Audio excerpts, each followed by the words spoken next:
In the overall context, God's love and hate are seen as closeness and distance to God.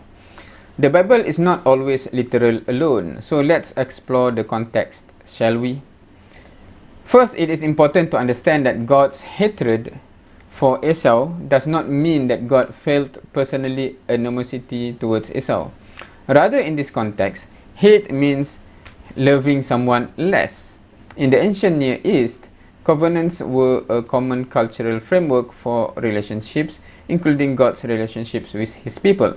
God chose to establish his covenant with Jacob rather than Esau, meaning Jacob received God's blessing and promises while Esau did not. So God's quote-unquote hatred refers to his decision to give covenant status to Jacob rather than Esau. So he's saying here is that even though the Bible said or used the word hate, it doesn't actually mean hate. That's his point. Okay.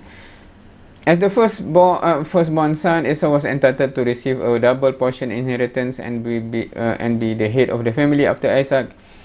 However, one day when Esau was starving, he sold his birthright to Jacob for a bowl of lentil stew.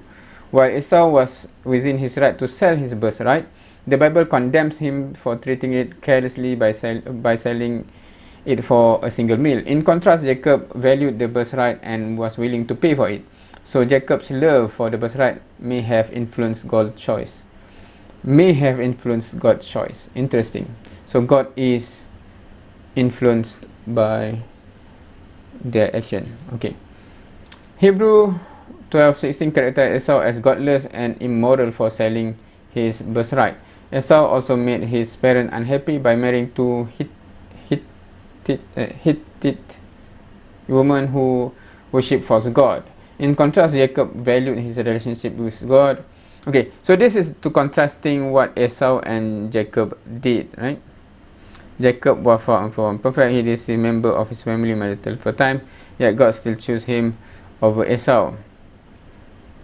This goes that God's selection is not based on human merit, but his gracious. Okay, so meaning that it's not purely human merit then, even though initially he says that it may have influenced God. Malachi is where the statement Jacob I have loved, but Esau I have hated originates. However, the context is God rebuking the priest for despising God's name through defective offering. God's declaration of love for Jacob rather than Esau served as a wake-up call to obedience. So meaning that what God says is not literal, or it's not even not literal, it's not honest, fully honest, is it? If God chose to bless Jacob rather than Esau, the Israelites need to live righteously to avoid losing their privileged status. Reflecting on Jacob's election was meant to motivate holiness. Here, love and hate equates to loving one more than the other, or the other way around, loving one less than the other.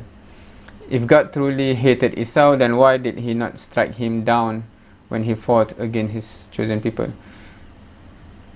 Okay, now you're asking question as if the foundation of the question is valid and accepted, right? So meaning that if God truly hates someone, then God will definitely strike him down or something. So again, we see that God does not love or hate. But your question here indicates that it is possible for God to hate someone, right? But here you're saying that God does not love or hate; He just love more or love less. So what is it? Which is it? Because this statement here implies that God hate someone or can hate someone, but now you are saying that no, God do not hate. God just simply love more or love less. As hatred in this case would have naturally implied death.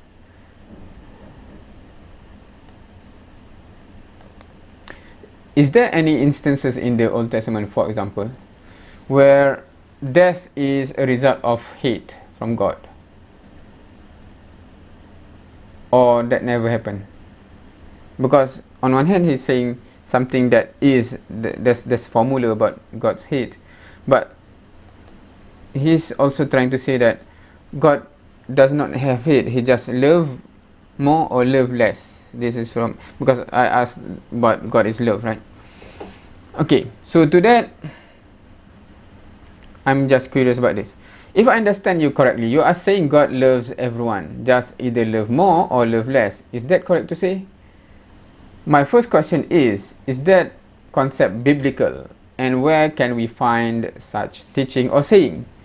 Because is that based on the Bible that says that God loves everyone? It's just that some he loves more, some he loves less, but God loves everyone. No one that God hates. Is that biblical? And number two, if it's biblical, is it Jesus that says that, or is it some other authors? Because there are many authors of the Bible, right? So is it from Jesus himself, or whoever authors say that? Because if some authors say that, I want to know where did he get that from, and what his credential to say such a thing about God, if it's not from God himself that revealed to him, etc. Right? I'll leave my second question for after the first one was answered. So I have further question actually about Esau, etc. Right? But I want this to be answered first. So God is love. Yes, he loves everyone. You are correct. That is my claim.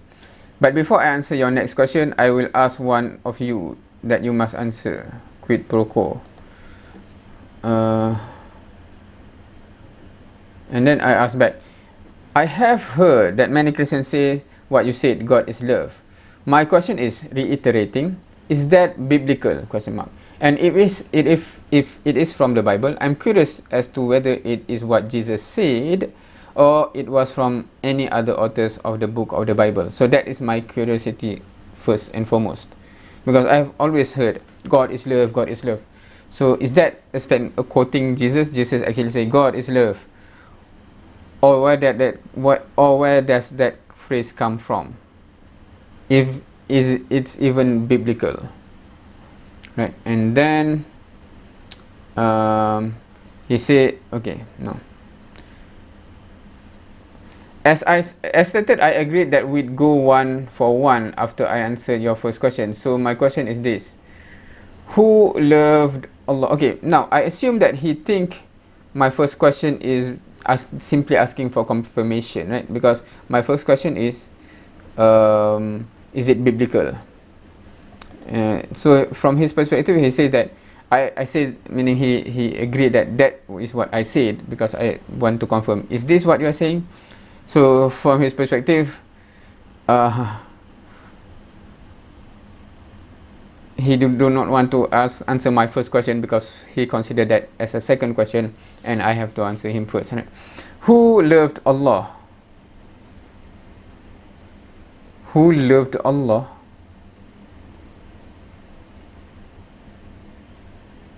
I'm not sure whether he want to say who Allah loved or who loved Allah before he created anything.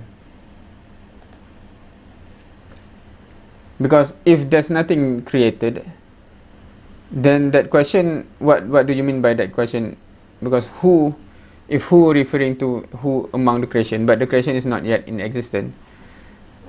So what is there to answer, right? Non-Trinitarian obfuscate from this by all means, but the truth is as follows. As per a logical perspective of God's aseity, with regard to the fact that God is love, but this fact this fact is something that I'm questioning where that come from, and suddenly he want to build a case based on that. So that's bizarre. Moreover, that any God in the true sense is a benevolent being entity. Thus, the max of this being almighty love, the reason for creating mercy, justice, etc. So you are putting context as if it is fact. Then a logical conclusion is that God can display all forms of love prior to creation. So you are talking about action then, right? Display love, for example, right? That's action. That act is that's not the being that's acting, right? Thus he is almighty in that regard. Now God must also be self-sufficient in this, and his aseity is disproved. And biological standpoint, he will not be God. One can love oneself, then one can love another, and then others can love one in return. God would need to display this prior to creation. So this is again another claim that I'm not sure based on what. Why would God need to display this prior to creation? Why? Why are you putting condition on God? As said, creation will be capable of all these forms of love with one another, and God cannot be found to be lacking. Huh? The reasoning is weird. Or said creation would appear to be superior to him in this regard. Why?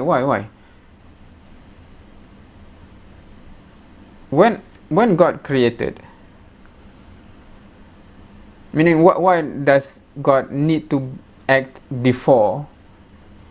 And if after God created and God showed his love, his mercy to creation, why is that something not valid then? I don't understand the logic. Or said creation would appear to be superior. Okay, again negating his divine status. His love may be eternal, but if it is actuated at a certain point on time due to his creation, this would be a fact change in God. What? Why?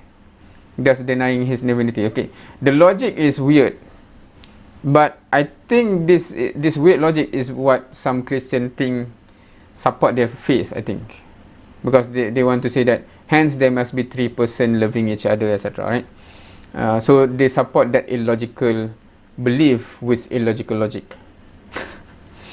I agree with your response, so that I can answer your second question above.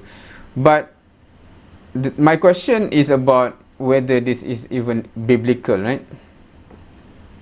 This even biblical, because if this concept is coming from I don't know who, why would we base that on whatever we want to discuss? Because this is the fact that he says as a very foundation of all this comes next, right?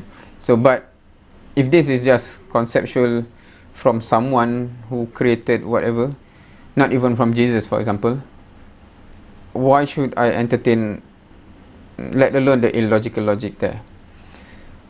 Right. With that, thank you for watching.